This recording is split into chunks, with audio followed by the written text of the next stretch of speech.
The Republican caucus continues to descend into further chaos, this time over a FISA renewal bill.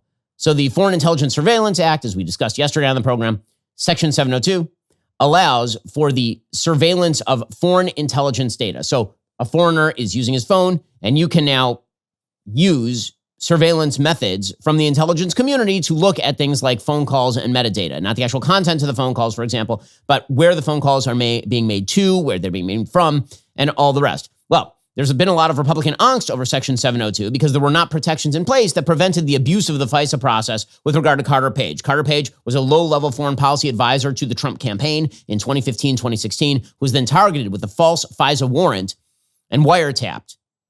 And that became a cause célèbre on the right for good reason, because the warrant that was originally given was predicated on nothing. It was predicated basically on a bunch of false statements by the Hillary Clinton campaign that was then laundered via the CIA and FBI into a FISA warrant that led to a wiretapping of Carter Page. So the question is how you stop all of that.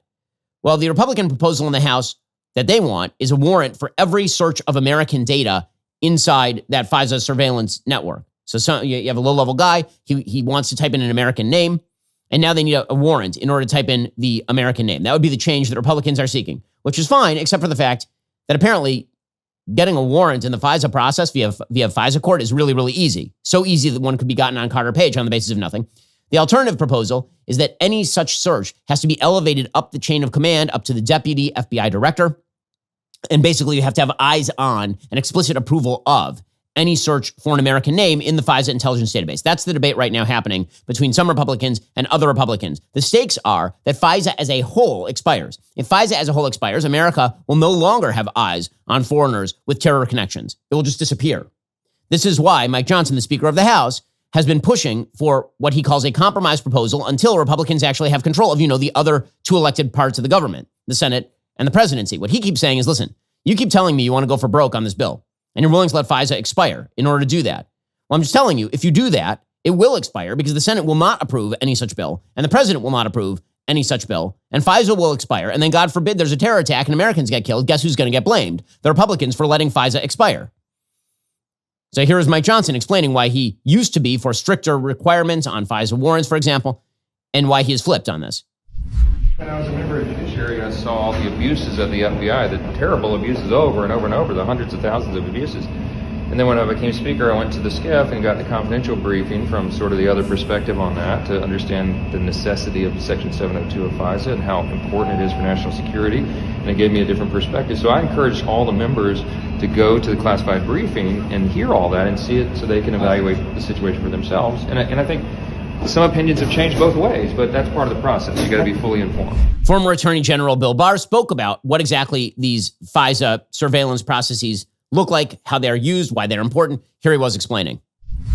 We're faced with probably the greatest threat to the homeland from terrorist attack, and our primary means of defending against that is FISA. And to take that tool away, I think, is going to result in successful terrorist attack and a loss of life. Well, Johnson took a while in negotiating this. He was trying to push it forward. He didn't have the votes inside the Republican caucus because Marjorie Taylor Greene has been threatening that she's going to push forward a motion to vacate and try to actually push that to its conclusion if he were to push forward a bill on the FISA surveillance. Again, he's being held hostage by a very small minority of his coalition. But because those negotiations were taking place, that gave President Trump a chance to sign into the chat. President Trump then did, and he put out on Truth Social, quote, "Kill FISA. It was illegally used against me and many others. They spied on my campaign." Okay, well, that is not an actual proper solution. Killing FISA altogether is something that pretty much no Republicans are in favor of, because killing FISA altogether means that if you have Al-Qaeda members or ISIS members in the United States, you can't actively use electronic measures of surveillance like their metadata in order to track who they are talking to, which is a major problem. Instead, Johnson is now proposing a compromise solution, which would allow the extension of FISA 702 to be reauthorized for 2 years rather than for 5. And then he's saying when Trump gets elected and when we have a larger House majority and a Senate majority, then we can make exactly the kind of changes that we want. In the meantime, we can't let FISA expire. So let's make the changes that we can make for the moment. Now, again, this goes to the job of what the speaker is supposed to do. The speaker is supposed to cobble together the best deal possible not the magical utopian deal that doesn't exist in reality where, Chuck Schumer is the Senate Majority Leader, thanks in part to the intervention of Donald Trump in 2 Georgia Senate races that should have been Republican. Not to mention the fact that the President of the United States is currently a Democrat. Johnson is faced with the unenviable task of trying to explain reality to a fringe group of Republicans who actually do not seem to care about reality and are posturing for what? Limelight and glory? You get the best deal you can. If you've been feeling weighed down by collections, medical bills, credit cards, personal loans, PDS Debt is your beacon of hope. They offer an innovative one-stop shop that will guide you on your journey to debt freedom and provide you the relief you've been looking for. PDS Debt understands there's no one-size-fits-all solution to becoming debt-free, which is why they offer multiple programs and solutions, each one tailored to your specific needs, budget, and financial goals.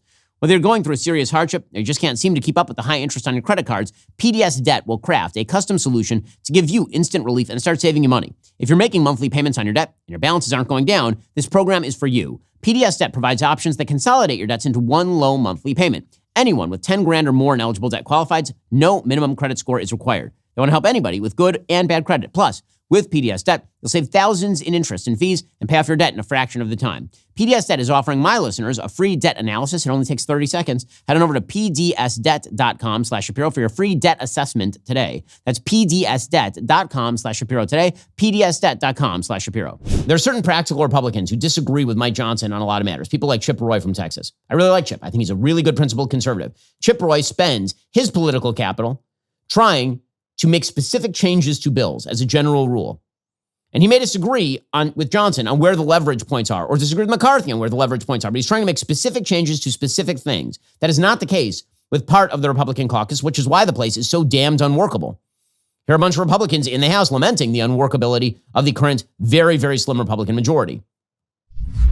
Bitter GOP infighting derailing the GOP agenda and now threatening Speaker Mike Johnson's job as he weighs major decisions over the FBI spying power and providing billions in aid to Ukraine, all as the threat to oust him continues to loom as Congresswoman Marjorie Taylor Greene escalates her attacks. The motion to vacate is real.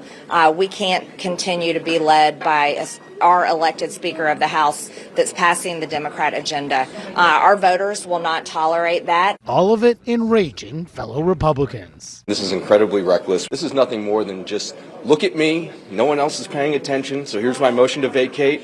Now it's my time. I think it's an absurdity that's unnecessary, and frankly, it was a mistake when this Congress allowed it to happen to Kevin McCarthy. It's an impossible job.